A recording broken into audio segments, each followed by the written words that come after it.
All right, local swell trackers, thanks for being here Monday the 16th. I'm GQ dropping in for you, and we're taking a look at the jet stream.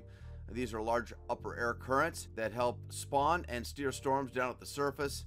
Anytime you see these dips like this, should mean circulation at the surface. And that's pretty much what we're seeing. The wind speeds are decent, up to about 180 knots. That's a decently energetic and consolidated jet stream you're seeing there. Continue on with the animations. See, there is a lot of blue. There's a lot of high pressures building. As we get deeper into spring, we'll see more and more of that. We get this split. And they are helping, though, to produce low pressure spinning in between. Although a lot of them have a fairly zonal track, we do see some weak fetches and enough to keep the North Shore from going flat. Rolling them out a little bit further, you can see it does weaken and try to consolidate again, but it is getting bounced by these higher pressures. But 7 days out, you can see it's still fairly energetic, and we'll keep you dialed in as there are hints of some decent swell Friday the 27th. But again, that's a long way out. We're still hoping and praying for 4 to 6 feet this Friday the 20th. Okay, so the jet helped to produce this surface wind flow right here. This low pressure up there off of Kamchatka has enough in it to pump out some 5-foot swell at 15 seconds for Friday. It'll actually have 18 seconds due to the severe gales in it of 45 knots. And that comes in later Thursday. And all in all will be double overhead on Friday the 20th. And because it's a fairly zonal flow, the fetch doesn't last very long. We get another weak surface low coming into the picture here to bump us up to about 3 feet on Monday the 23rd. That one's not going to be lasting long either, as the winds are fairly weak and again very zonal, so it gets out of our swell window rather quickly. Rolling the animations one last time. Monday the 23rd, we see a storm way up here. It's actually centered in the Bering Sea up by the western Aleutians. There's a decent fetch on it, and just 24 hours ahead we see that fetch widening, and some of the models are hinting that this may have a better track towards us. Right now it doesn't look like the flow is optimal to fulfill double overhead on the 27th. It's just a heads up. Okay, those surface winds are producing these swells that we see here with some 25 to 30 foot seas. Clicking on the animation, you can see that track is actually even has a northeast to northeast tilt, but there's a decent fetch on its southwest flank, and I guess that's what the models are hoping for, that'll make up for it for Friday. Getting these going again. It's a slow moving track too, and the fetch lasts a while. That's probably why as well. And here comes that weaker storm. The seas are only about 18, maybe 20 feet in this one, only enabling head-high surf on Monday the 23rd, and that'll actually start to get to smaller on Tuesday, but that one has that same track. So let's see if we get lucky on this. Models can still change this late in the game. Then here comes this guy way up here. Doesn't look like much until just about now, when that system occludes or stalls and broadens. And if all works out, we're hoping for the 27th. Doing a little hindcasting to see the sources or the storms that produced those two winter caliber events. This one was from Saturday, and then this one tracked up there by the Aleutians with enough fetch on its southwest flank to pump us up to 7 feet last Friday. And then here was the beast with some 45-foot seas tracked down. That got us up to solid 12. There were some sets, but take a look at that. It's definitely not a spring pattern that we saw last week, and I wanted to run you through that. One more loop.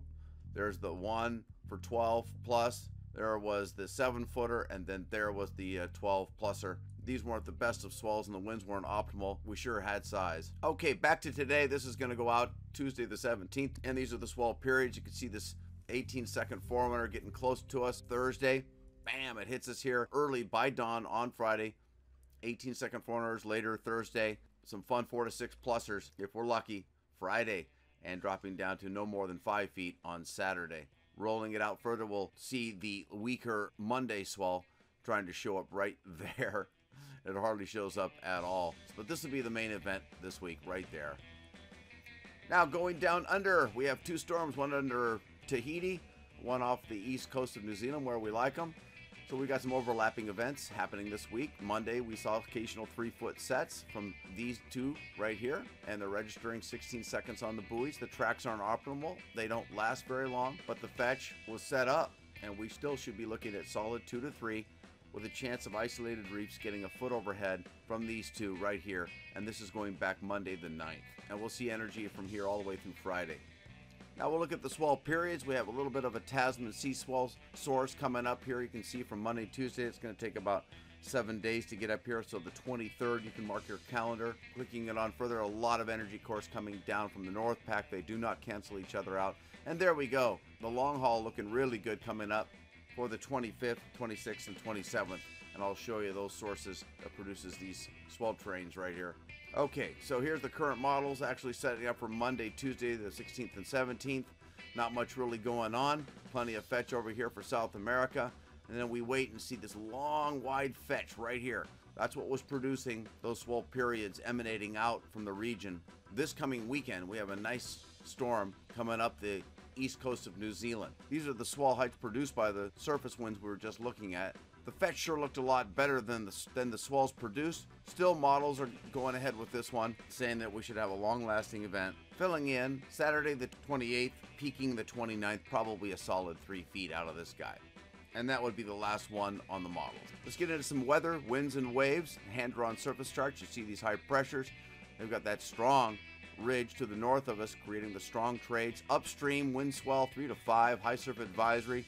The cause of all the lousy weather and Kauai getting a record flooding is this trough. Luckily, it's migrating off to the west, so things are stabilizing Tuesday and Wednesday, but there's more on the way for Wednesday night, Thursday, and Friday. I hate to say it. I doubt it'll be this bad, but you don't want anything even close because the land is already soaked. It won't take as much as this to create something near as bad. So our thoughts and prayers out to Kauai. Stay safe. When there's reports of buffalo drowning and getting sucked out to sea, you know it's bad. We're going from the surface and up to the water vapor loops. These are features 20,000 feet up. You can see Kauai very socked in. And we are too, from the upper levels all the way down to the surface. All thanks to that area of troughiness way off to our west. Luckily, it's getting out of here, but we still have had and still have some weather here. Things improving in Wednesday. You can see the high pressure far off here to the east. See the storms bringing us in our waves. We're buried underneath the clouds. As we drill down, you can see the Big Island's doing a little bit better. It's Kauai and Oahu. It sure doesn't look like it's going to improve but we'll wait and see. Highs about 80, lows in the upper 60s. Drilling down a little bit further, this makes it a lot clearer who's getting the brunt. The reflective water loops are showing the rain clearing up. We've got quite a bit of a drift off to the south of the Big Island, and it looks like it is raining quite a bit less. Windward and Mauka is starting to be more of the focus, the more of the typical region embedded showers. All right, here we go. One last look. The most isolated landmass, populated landmass on planet Earth. There's the upstream trade winds for that 3 to 5 foot wind swell, thanks to the upstream winds from 8 seconds to 9 seconds. That'll be easing up just a hair, but it won't fall below 3 feet for the long haul since the trade winds are sticking around. There's that low pressure for the upcoming swell at the end of the week. By Tuesday, you can see those winds have eased up upstream a bit, so we'll claim the wind swell will drop off a foot or so. And then by Wednesday at 10 a.m., you can see more fetch coming our way. Here we are here, and this is the picture of the waves, the energy emanating down from Friday.